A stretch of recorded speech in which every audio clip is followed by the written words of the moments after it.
हमारी संस्कृति देखिए कितनी महान। पत्नी को भी, वाइफ को भी ऐसी वाइफ नहीं कह दिया गया। हमारे देश में पत्नी को धर्म पत्नी कहा गया है। पत्नी हमारे धर्म का हिस्सा है। पत्नी हमारे जीवन का आधा अंग है।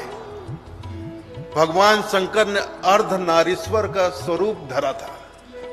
इसी बात का प्रतीक है कि पुरुष नारी के बिना अधूरा है, आधा है।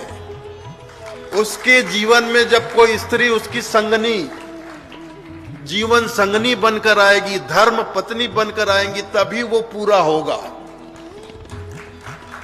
एक पुरुष को उसकी पत्नी ही पूरा करती है। जब तक उसका विवाह नहीं होता वो व्यक्ति अधूरा रहता है, आधा रहता है।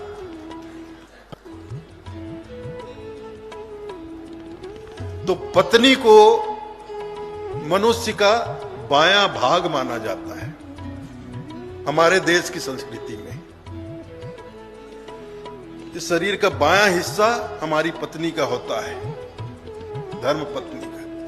इसीलिए कभी भी देखो हमारे देश में पूजा पाठ के लिए क्या शुभ कार्य भी कोई करते हैं तो जो पत्नी हमेशा बाएं तरफ खड़ी होती है। दाएं तरफ पति खड़ा होता है, बिल्कुल बाएं में पत्नी खड़ी होती है। बाएं तरफ खड़े होके कोई भी पूजा पाठ हो, शुभ कार्य हो, संपन्न किया जाता है। पत्नी कभी भी दाएं तरफ, कम से कम हमारे देश की संस्कृति में